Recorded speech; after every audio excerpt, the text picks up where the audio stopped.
আচ্ছা, আজকে যে ভিডিওটা hi everyone, I am Ruma, এটা বলতে ভুলে গেছি। Hi everyone, I am Ruma, the last stage breast cancer survivor. আজ যে তোমাদের যে ভিডিওটা আমি শেয়ার করবো, এটা একটা খুব ইম্পর্টেন্ট ভিডিও। সেটা হচ্ছে mastectomy operation, breast surgery operation বা ব্রেস্ট রিমুভাল অপারেশন। এই জিনিসটা আমার ফেস করতে হয়েছে, ঠিক আছে। আচ্ছা, আগের ভিডিওগুলোতে আমি বলেছিলাম যে আমার আমার টিউমার বাস্ট হয়েছিল, প্রচন্ড ব্লিডিং হয়েছিল, আমি এক নার্সিংহোম থেকে আরেক নার্সিংহোমে গেলাম। আগের ভিডিওগুলোতে আমি এগুলো বলেছি। এইবারে বলছি, যখন বড় নার্সিংহোমে, কলকাতার একটা খুব বড়, কলকাতার কথাটা বলেই দিলাম, কলকাতার একটা খুব বড় নার্সিংহোমে গিয়ে উঠলাম। কারণ ইনিশিয়ালি যে নার্সিংহোমে আমি ছিলাম, সেই নার্সিংহোমটা অ্যাকচুয়ালি একটু ছোট ছিল এবং আমার যে প্রবলেমটা হয়েছিল সেই রোগের চিকিৎসা ওখানে হয় না। তো ডাক্তার আমাকে একটুখানি রেডি করে বলেই দিয়েছিলেন যে খুব লাস্ট স্টেজে রুগীকে, পেশেন্টকে এনেছেন, কোনো বড় নার্সিংহোমে নিয়ে যান আর ঈশ্বরের ওপর, আর দেখুন কি হয়, যদি পেশেন্ট বাঁচলেও বাঁচতে পারে। একদম লাস্ট পর্যায়ে এনেছেন, একদম মেরেই এনেছেন পেশেন্টকে, এই কথা ডাক্তারবাবু বলেছিলেন। তো তারপরে তো যেটা বললাম আর কি, কলকাতার একটা খুব বড় নার্সিংহোমে গেলাম। সেই বললাম না, ডাক্তারবাবু আসছেন, ডাক্তারবাবুকে দেখিয়ে আমার মনে হয় যে আমার রোগ অর্ধেক সেরে গেছে। তো ডাক্তারবাবু সবকিছু লিখে দেবেন, প্রেসক্রিপশনে কি করতে হবে না করতে হবে, হ্যান ত্যান সবকিছু টেস্ট হয়ে গেল। তারপরের দিনকে কি হলো, আমি বললাম আমার এখন থাকতে ইচ্ছা করছে না, সাদা সাদা বেড দেখে আমি নিজের ভয় লাগছে, আর ওখানকার জানা তো হালচালগুলো কিরম ধরনের হয়। যাই হোক, মানুষ তো সুস্থই হতে যায় না। আমরা নার্সিংহোম দেখে বা হসপিটাল থেকে যতই ভয় পাই না কেন, মানুষ কিন্তু প্রাণ হাতে নিয়ে যায়, আবার প্রাণ নিয়ে বেঁচেও ফিরে আসে, এটাও কিন্তু সত্যি কথা। তো তারপরে কি হলো, আমার বিভিন্ন ধরনের টেস্ট হলো, অনেকবার আমার ব্লাড টেস্ট হয়েছে, তারপরে আমার আল্ট্রাসাউন্ড হয়েছে, পেটের আল্ট্রাসাউন্ড হয়েছে। পেটের আল্ট্রাসাউন্ড কেন হয়েছে, যে পেটেতে কোনো আমার কোথাও কিছু ছড়িয়েছে কিনা টিউমার। ডাক্তারবাবু অপারেশন করবেন, তাহলে হয়তো একবারে করে নিতে, বা জানি না মেডিকেলের কি নিয়ম আছে না আছে, আমি তো ডাক্তার না, আমি বলতে পারবো না। তো ডাক্তারবাবু ওই আল্ট্রাসাউন্ড করতে বলেছিলেন, তার একদিন পরেই সম্ভবত। আর তারপরে আর তার মধ্যে আমার অনেক কিছু টেস্ট ফেস্ট হয়েছে, আল্ট্রাসাউন্ড ওখানে করানো হয়েছিল। আর আমার একটা ম্যামোগ্রাফি হওয়ার কথা ছিল, এটা বলতে ভুলে গেছি। কিন্তু ম্যামোগ্রাফি টেস্টটা আমার কিন্তু ওই সময় করানো সম্ভব হয়নি। মানে এত বাজে অবস্থায় আমার তখন ব্রেস্ট ছিল, বা বলতে পারো আমার টিউমার তো সম্পূর্ণ মানে ফেটে গেছিল, খুব বাজে অবস্থা, তোমাদেরকে বলেছি। তো ম্যামোগ্রাফি স্যার আর করতে দেননি ডাক্তারবাবু। আল্ট্রাসাউন্ডটা হয়েছিল, আল্ট্রাসাউন্ডটা আমার পেটে হয়েছিল, ঠিক আছে। আল্ট্রাসাউন্ড যখন হয়েছিল না, আমার কি অবস্থা জানো তো, আমার এই মাথার চুল একদম এলোমেলো হয়ে এখানটা, সে দেখলে না রিয়েলি তুই ভাববি পাগল, মানে কিরকম দেখতে লাগছে, কোনো পাগলির মতো। পাগলিরা রাস্তায় থাকে না, চুল টুল আসানো থাকে না, কত কষ্ট করে, খুব বাজে দেখতে চুল, কিরকম তখন বিভৎস।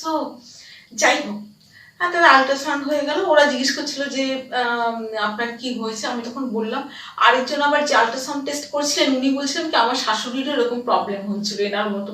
তারপরে আমি জিজ্ঞেস করিনি শাশুড়ি বেঁচে ছিল না মারা গেছিল, আমার তো টেনশন হচ্ছে, বুঝতে পারছো তো, সেন্সটা তো পুরো আছে। আমি তো নিজেই গিয়ে তখন না, আমাকে স্ট্রেচারে করে নিয়ে গেছিলো, ওরাই তুলে শুয়ে দিয়েছিল, কিছু করতে পারতাম না তখন। আমি আর জিজ্ঞেস করিনি শাশুড়ি কেমন আছে না আছে বাবা, যদি বলতো তখন মারা গেছে, তো আমি ভয় পেতাম, আমার টেনশন হতো না, অ্যাংজাইটি হতো, ভাবতাম, শুনতাম না এইসব কথাবার্তা, প্রচন্ড অ্যাভয়েড করতাম। তারপরে কি হয়েছে, তোমার আমার একদম মনে আছে, দুদিনই পরে দেখো, হয়তো একটু ভুল হতে পারে, অনেকদিন আগে তো, আমি তো আর প্রেসক্রিপশন নিয়ে বসিনি দেখার জন্য। যত মনে পড়ছে 24 ঘন্টার মধ্যে বা 48 ঘন্টা পরে আমার একটা মেজর অপারেশন হলো, ঠিক আছে। আমার একটা মেজর অপারেশন হলো।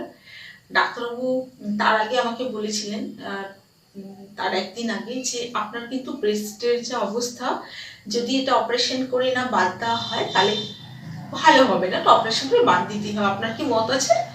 তখন আমি বললাম হ্যাঁ স্যার নিশ্চয়ই, আমার আগে জীবন, তারপরে তো সব কিছু। আমি শুয়ে শুয়ে স্যারকে বললাম ঠিক আছে তাহলে একটা সাইন করে দেবেন।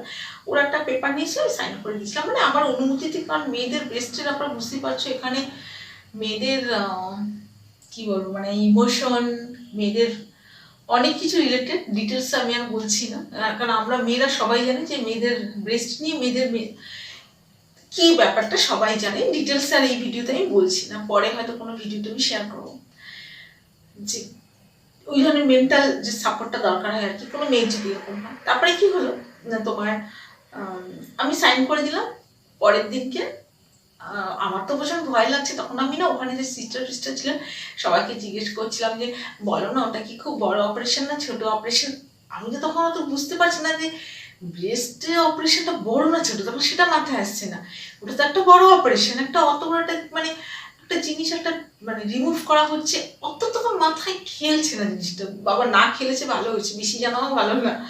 তারপরে ওরা বলছে ওখানে যে আয়াটা ছিল ওদের ব্যবহার সত্যি খুব সুন্দর ছিল। ওরা বলছে বৌদি অত ভয় পাবে না, এইটুকু একটা অপারেশন কিছুই হবে না। সে শুনে আমার মনে শান্তি হলো, এইটুকু তাহলে কিছু হবে না। তারপরের দিনকে 8টার সময় স্ট্রেচার আসলো। আমাকে সবুজ গ্রিন কালারের ড্রেস পরিয়ে দেওয়া, যেগুলো পরানো হয় সবাই জানি। স্ট্রেচারে গিয়ে উঠলাম, সত্যি বলছি তখন আমার এত ভয় লাগছিল কি বলবো, প্রচন্ড ভয় লাগছিল তখন। মানে কিভাবে যে তখন সেই মোমেন্টগুলো সামলেছি। তারপরে স্ট্রেচারে গিয়ে কোনো রকম ওরা আমাকে ধরে বেঁধে স্ট্রেচারে শুয়ে দিল, ঘর ঘর করে এদিক ওদিক হয়ে স্ট্রেচারে গিয়ে যখন গেলাম ওখানে দেখি আমার ফ্যামিলির মেম্বার, আমার ছেলে দাঁড়িয়ে আছে, আমার একটা মাসিমণি আছে উনি দাঁড়িয়ে আছেন, এবং আরো দাঁড়িয়ে আছে সবাই। আমি সবার মুখের দিকে শুধু একবার করে তাকালাম। আর আমার যে মাসিমণি উনি খুব ভালোবাসেন, উনি আমাকে কিছু একটা মানে ঈশ্বরের একটা করুণার একটা জিনিস আমার সারা বডিতে ছুঁয়ে দিলেন। আমি গিয়ে ঢুকলাম, ছেলের মুখটা দেখে খুব কষ্ট হচ্ছিল আমার, ছেলের মুখ দেখে কষ্ট হচ্ছিল এই মোমেন্টে। বাচ্চাটার মুখ থেকে আমার খুব কষ্ট হচ্ছিল তোমার। যাই হোক না, আসলে বাচ্চা কথা বলতে গেলে, ছেলে কথা বলতে গেলে ঠান্ডা তো চলেই আসে, তাই না? যাই হোক, ছেলে ওখানে দাঁড়িয়ে আছে, আমি ভগবান তো বাঁচিয়ে রেখেছে আমাকে। তো যাই হোক, তারপরে হসপিটালে আমি ঢুকে গেলাম। সরি, আমি অপারেশন থিয়েটারে আমাকে ঢোকানো হলো। অপারেশন থিয়েটারে ঢুকে না, অপারেশন থিয়েটার ঢুকে অপারেশনের যে রুমটা দেখলাম বিশাল বড়, এসি তো লাগানো তো থাকবেই ওখানে। মানে ওখানে যে মেশিন পত্র যা মহল দেখে আমার না আরো ভয় লেগেছে, পুরো ইংলিশ সিনেমার মতো।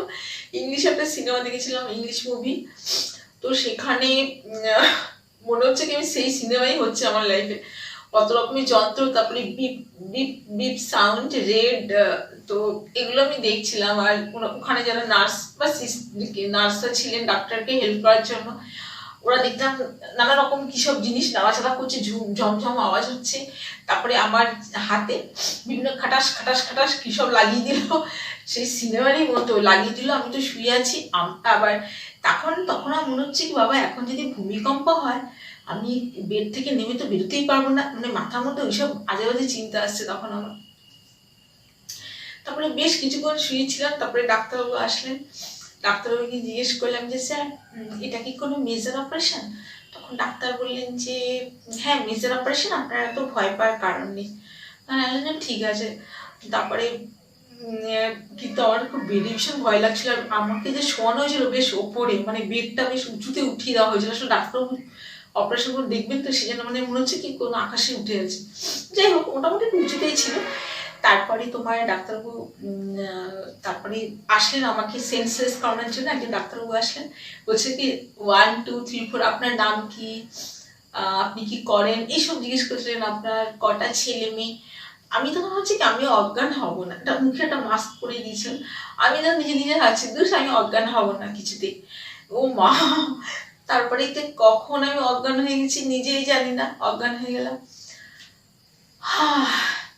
তারপরে যখন জ্ঞান ফিরল, যতদূর মনে করছে 2.5 ঘন্টা পরে যখন আমার জ্ঞান ফিরল, ডাক্তারবাবু একথা বললেন যে পেশেন্টের জ্ঞান ফিরে গেছে, ফ্যামিলি মেম্বারদের ডাকো, মানে আমাকে বাইরে নিয়ে যাওয়া হবে, পেশেন্টের অপারেশন সাকসেসফুল। এই কথাটা শুনেছিলাম, শুনে আমার তখন এত আনন্দ হয়েছে। তখন বুঝতে আমার অপারেশন সাকসেসফুল। তখন আমি একটুখানি যেন বললো আশার আলো, মানে ঠিক আছে। আর গলা না বিশেষ করে শুকিয়ে কাঠ, আমার মনে হচ্ছে কি তখন এক ফোঁটা জল মানে আমার কাছে প্রাণ। তখন আমি বলছি আমি জল খাবো, আমি জল খাবো, আমি জল খাবো।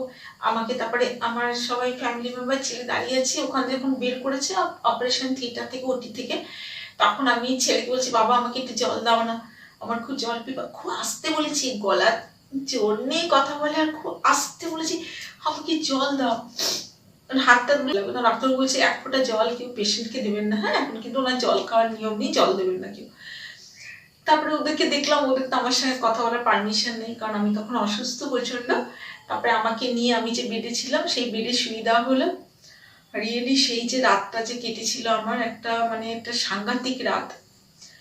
মনে হচ্ছে কি আমার জাস্ট শরীরে কোনো জোর নেই, নাথিং, এই জাস্ট আঙুল আমি মুভ করতে পারি, আর পুরো বডি আমার র্যাপ করা। ডাক্তারবাবুরা কি সব আমি জানি না ওই জিনিসগুলোর নাম কি, বড় বড় জিনিস দিয়ে আমার হাত দুটো আটকানো ছিল পেটের ওপর, দেন হাত দুটো আটকানো ছিল, হ্যাঁ। তারপরে পুরো বডিটাই যেন মনে হলো ব্যান্ডেজ করা, এদিক ওদিক অনেক কিছু ছিল। তারপরে সেদিন রাত্রেবেলায় মনে হচ্ছে কি আমার বুকের ওপর কোনো ভারী কোনো মানে বস্তা, বালির বস্তা চাপিয়ে দেওয়া হচ্ছে। আমি একটু নড়াচড়া করতে পারছি, জাস্ট আঙ্গুলটা মুভমেন্ট করে। আর তারপরে সিস্টার তো সবসময় ছিলেন ওখানে, নার্সরা আমাকে অনেক কিছু ওরা করছিল, মুখে অক্সিজেন দিয়েছিলেন। তারপরে তোমার ব্লাড তো চালু হয়েছিল, ব্লাড চলছিল, বলতে ভুলে গেছি আমি, ব্লাড তখন আমার লেগেছিল মোস্ট প্রবাবলি 8 বোতল, হ্যাঁ 8 ইউনিট ব্লাড তখন আমার লেগেছিল ওখানে, না 6 unit, sorry total 8 unit, 6 unit blood ওখানে লেগেছিল। 6 বোতল রক্ত আর স্যালাইন চলেছিল, আর মুখে ওই যে অক্সিজেন দিতে হয়েছিল। আর একটা যেন কি আমি জানি না, সেটা ওরা মাঝে মাঝে নিতে বললো, নেবু কি একটা যেন আমার মনে পড়ছে না, অ্যাকচুয়ালি রিয়েল আমি ভুলে গেছি ইংলিশটা। তখন আমার খুব মনে থাকতো ডক্টরের টার্মগুলো, এখন কিন্তু আর মনে নেই। ওরা তখন ওটা মাঝে মধ্যে নাকে এসে দিত, ওটা নিলে ভালো আর কি শরীরের জন্য। তারপরে এগুলো হলো মানে সেদিনকে রাত্রেবেলায় আমি প্রচন্ড ইল ছিলাম, মানে সিরিয়াসলি ইল ছিলাম। আর নার্সটা বারবার এসে এসে আমার সবকিছু দেখছিলেন, আমার যে স্যালাইনের বোতল, তারপরে ওরা আরো অনেক কিছু। আর দেখছিলাম যে মাঝরাতে আর সিস্টারকে বলেছিলাম খুব আকারে, খুব কষ্ট করে যে আমার জল পিপাসা পাচ্ছে, ও তখন একটা ভিজে একটা তুলো নিয়ে জাস্ট তোমার ঠোঁটটা একটু মুছে নিয়েছিলেন। তাতেই যেন আমার কি আরাম, মানে কি ভালো লাগলো। বলছে এখন তো জল দেওয়া যাবে না, কাল ডাক্তারবাবু আসবেন দেখবেন। তারপরে আর স্যালাইন তো চলছেই। আর তুমি তো জানো রাত্রেবেলা নার্সিংহোম লাইটই জ্বলে। সেদিন রাত্রেবেলাটা সত্যি কথা মনে পড়ে যে কিরকম একটা দিন আমার জীবনে মানে কেটেছিল। যাই হোক, তোমাদের আশীর্বাদ, ঈশ্বরের আশীর্বাদে আমি ভালো আছি। তারপরে পরের দিন ভোর হলো, আর সেদিন রাত্রে কিন্তু আমার কিন্তু মনে হয় আমি তো ঘুমাতে পারিনি, আমি তো জেগে জেগেই ছিলাম। হ্যাঁ সেদিনকে আমি জাগাই ছিলাম, ধরো সেদিনকে রাত্রেবেলা আমি। তারপরে বলতে গেলে জেগে জেগেই ছিলাম সারা রাত্রি। সব দেখতে তো কাউকে পাচ্ছি না, আর আশেপাশে অনেক পেশেন্ট ছিল, কিন্তু অতটা আমি দেখতে পাচ্ছি না, কিন্তু মুভ করতে পারছি না মোটামুটি। তাহলে এইরকম ঘটনা হলো। তারপরে ওখানে তখন আমি এরকম করে, হ্যাঁ ডাক্তারবাবু পরের দিনকে আসলেন, এসে ডাক্তারবাবু আমাকে চেক করলেন, করে যেগুলো লাগানো ছিল ওগুলো খুলে দিলেন।